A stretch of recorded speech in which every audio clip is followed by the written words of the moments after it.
to my channel. This time I've got a different car. It's a 2013 Corsa D. It's due a service, so let's get started with the service. First thing I'm going to do is drain the oil. And rather than mess around jacking it up and putting axle stands, I'm going to put it up on the wheel ramps.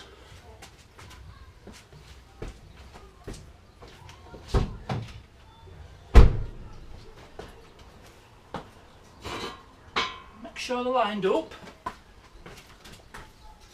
Yep, we're good.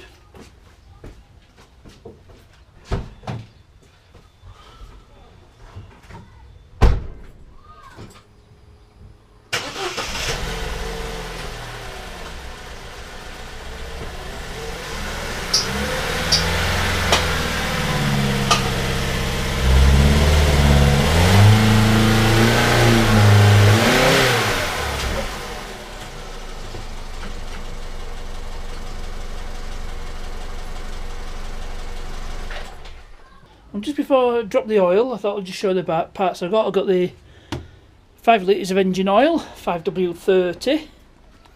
It's quite low mileage on the Corsa, it's 30,000 miles. We've got set 4 Bosch spark plugs, Crossland oil filter, Crossland air filter and a Fram cabin filter. And that little lot come to just over £50.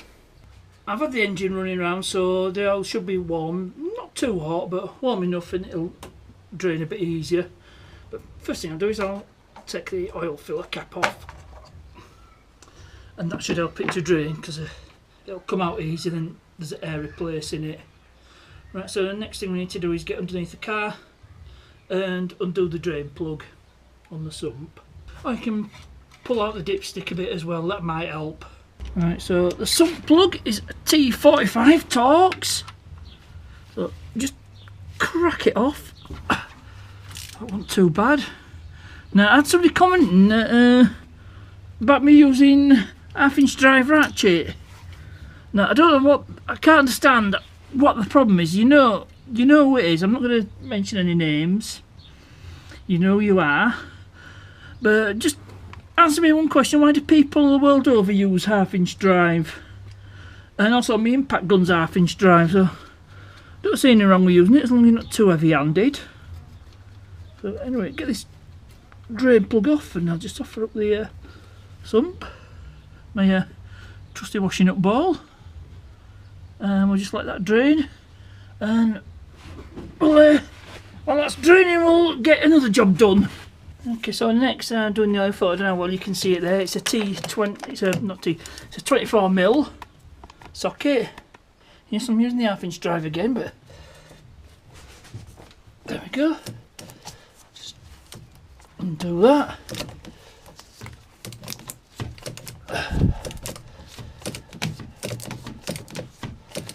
Right, I'm not going to show you the rest of that, so I'll just put the camera down.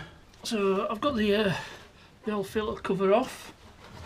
Just stick it on a kitchen towel, and then we just need to pull the filter off. Now notice, as soon as I took it off, some more oil drained. I could hear it draining into the sump. So there's obviously a bit in the filter, so I'll get this all filtered out. We'll compare them. Yep, so it goes in the top like that. And there's a piece off here which we need to get. So I'll just get this off. Might need some pliers to carefully prise off. There's a little bit there, clicks in the top of the filter, so I need to get that out. So I'll just do that off camera.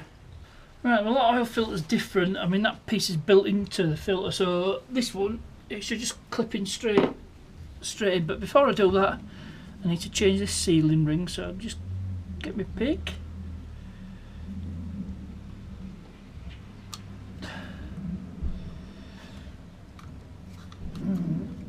Get that off like so. Right, that's sealed enough now. Still a little bit of old oil in there, so what I'll do is I'll get my new sealing ring to give it a smear of old engine oil. This will help it to seal, and then just fit the new sealing ring. on like so. Yeah, it's a bit tight, but it should go on.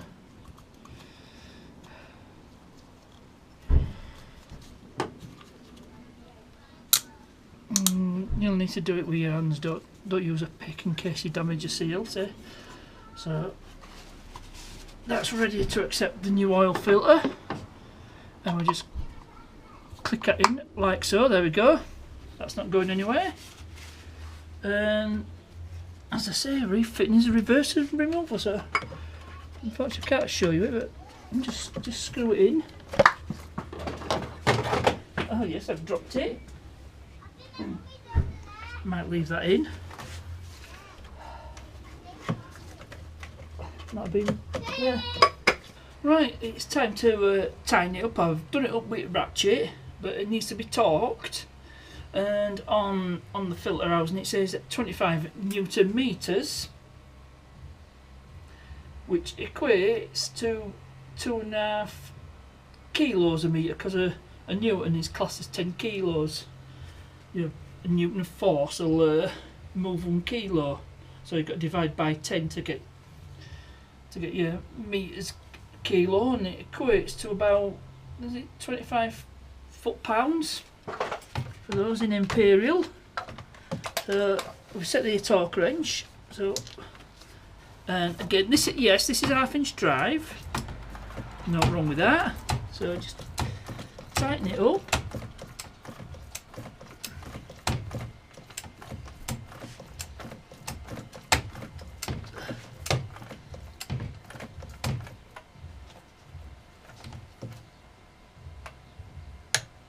There we go, and that's tightened up to the specified torque.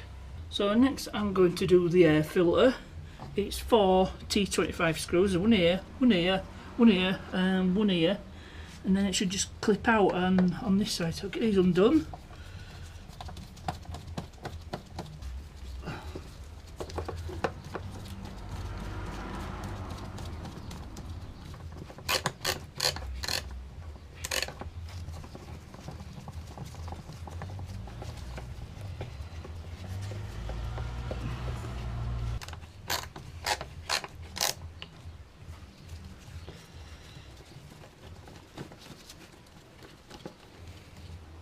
And then if I've got this right,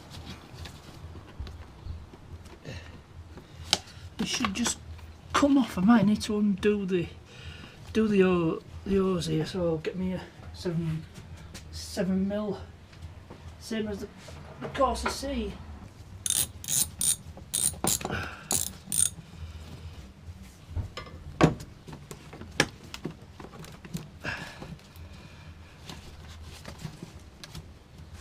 Might need to prise it off.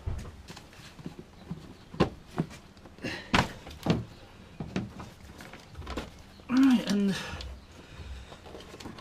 that's the old filter out. It doesn't actually look too bad, but we'll compare it with the new one. Okay, I've got the old one and the new one side by side, and you can see the difference. Look at that. Look at that. I mean, you looked at that looked okay, a bit grubby, but next to a brand new one, an obvious difference. So I'll get this fitted, tighten it all up off camera. You don't need to see all that, so I'll get this all buttoned up and I'll get back to you when I've done it. So that's all buttoned up now, so that's the air filter done. Now it's time to do the spark plug. So we just lift this bit of the cover, it just prizes off. Might need a bit of gentle persuasion with the screwdriver, and that just swings out, and that reveals our coil pack, which I believe it is a T30 or no, it's not T. It could be T30 or T27. I think it is a T30. It'd be the same as Corsa C. So.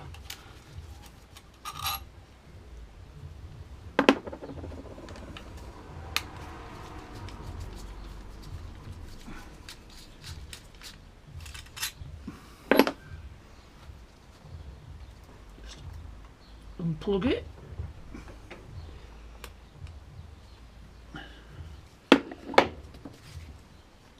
locking tab on this. Pull back the orange tab, press down on this other tab, and it should just come out.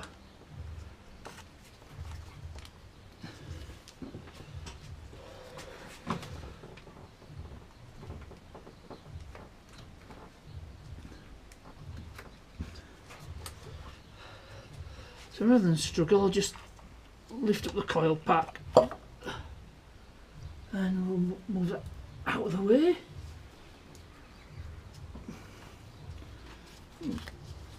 Got a bit of muck there. And for the spark plugs, it's a 5/8 spark plug socket. I'll get these plugs out.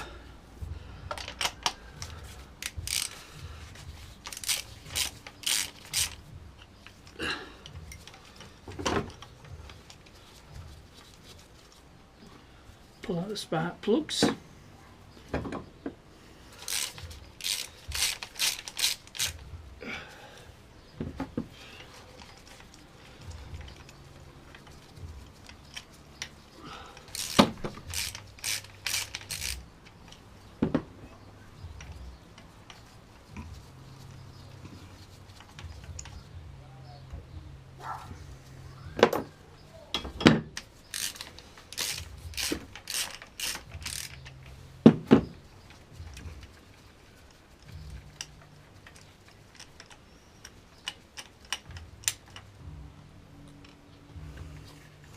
And that is the last spark plug out, so we'll just show them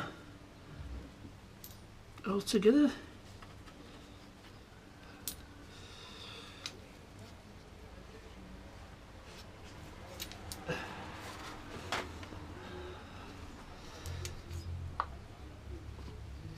And these aren't looking too bad. No, they don't look too bad at all. We're replacing them, so we'll get the new ones in. I'll just show how to get one in. So just drop the spark plug into the hole. Get the socket, and then just get it started by hand. It should just go in quite easily. There shouldn't be any resistance. If there's any resistance, it's cross-threading, but if you just do it by hand, it should start on the threads. So that one went in quite easily. And just nip it up. Not too tight, because you can strip the threads. And that's how we should replace your spark plugs. I'll do the other three off camera and get everything buttoned up. That's everything buttoned up, so that's the spark plug job done. Next it's time to add fresh oil. Now I've pulled it off the axle stands, so we're on level ground, and we'll just start by adding about 3 litres and then see where we are on the dipstick. So if I'm careful, I shouldn't spill any. And yes, I did put the sump plug back. I did that off camera.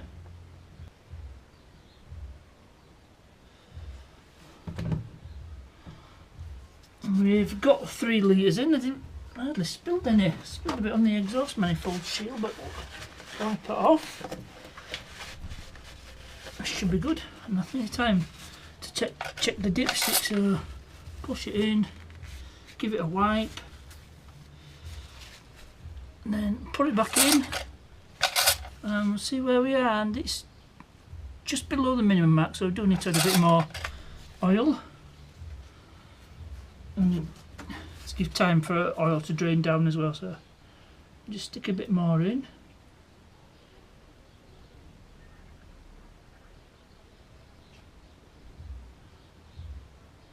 We also need to allow for oil filter housing as well.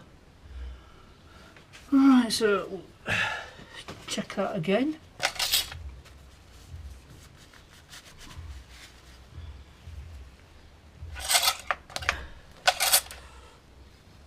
Let's have a look. Yep, we're looking good. Yep, we're up to level. That's good enough for a start. So we'll put the cap back on and we'll give it a start. Right, time for the moment of truth.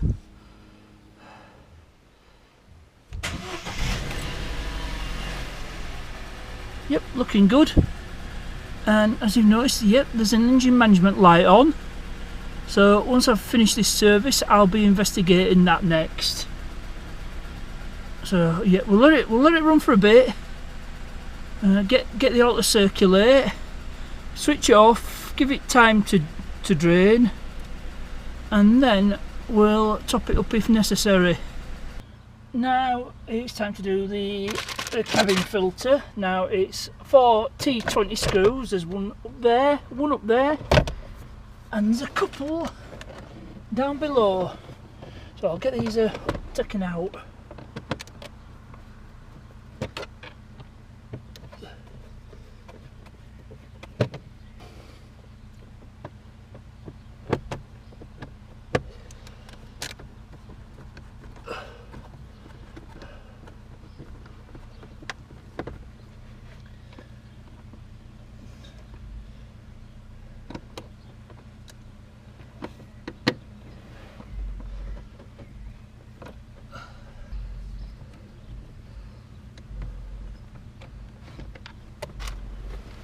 So with them screws off, they should just come out. I'll just move this glove box out of the way. Okay, so this is where the cabin filter is now. I think somebody might have been here before. I think it's supposed to be a screw, but it's missing, so we just clip it off from below, and we should be able to pull this filter out.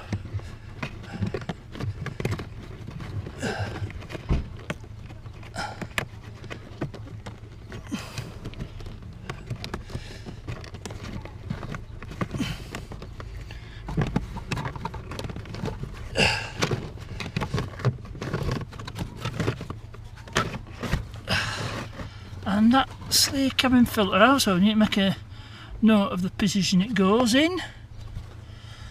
Let's have a look. Just keep it the same way, and well, there's no arrow for position which way it's supposed to go. Yeah, I've just seen airflow, so it's from front to back of the car, and yeah, that's just a bit hard to see because it was so faint. Well, as you can see, there's a clear difference between the old one and the new one. So it definitely needed doing, and it is worth doing. So if you're doing a service, please change your cabin filter. Your passengers will thank you for it, for the quality of the airflow, and for the sake of a tenner, it's worth doing. So we'll get this new cabin filter fitted. So let's get this airflow fitted. Remember, airflow from front to back. So there's the arrow. We'll just feed this in. Sorry if I get in with the camera, but sometimes these things can't be helped. Just slide it in.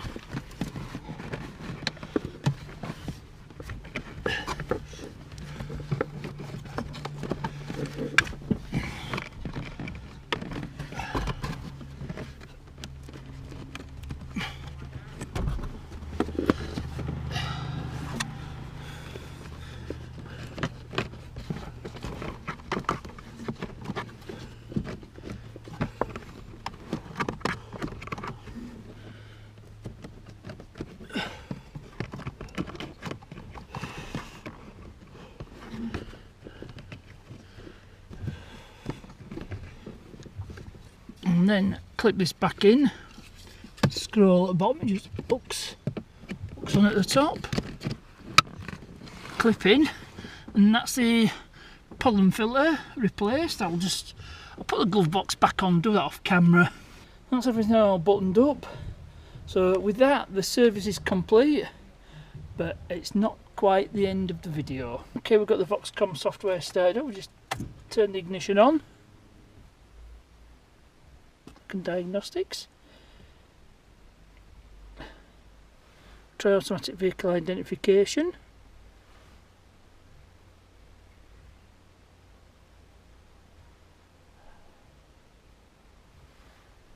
doesn't seem to be working, so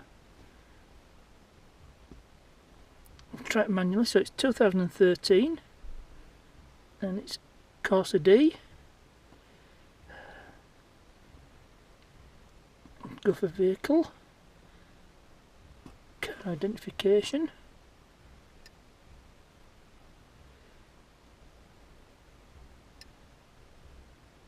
Yeah, it's picked it up. So diagnose ECM.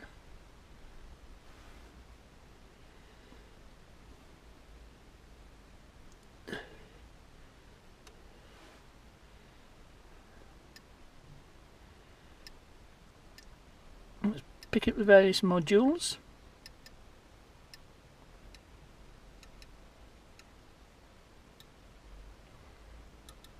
So I've got 3 fault codes already.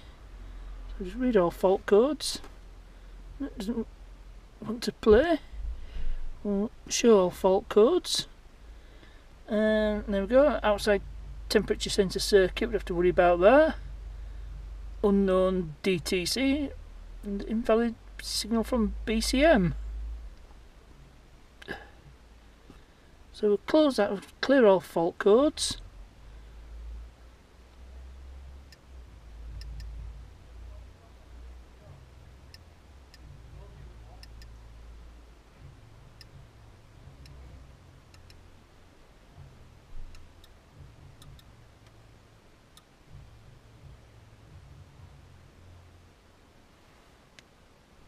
Okay, so we'll go back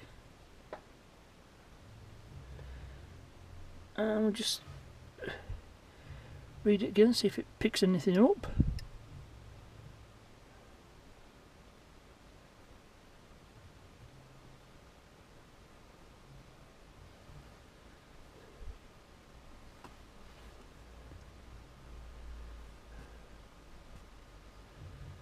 That says no DTCs present. So we'll just turn off the ignition and just see what happens. Start it. And yep, that seems to have done it. Clearing the codes, the engine management light's off. So I think we've fixed that problem. I'm going to wrap this video up. Got the service done and I managed to get rid of the engine management light. There's still another trouble code, but that relates to the outside temperature sensor, and that's not really the scope of this video. And unfortunately the owner, she's on a bit of a budget, so I've done what I've needed to do and I managed to get rid of her engine light by clearing the codes. So I hope you enjoyed this one. Different car for a change, Corsa D. Please remember to like, subscribe and share. Questions and comments, you know where to put them. As ever, thanks for watching, and that's Sydney.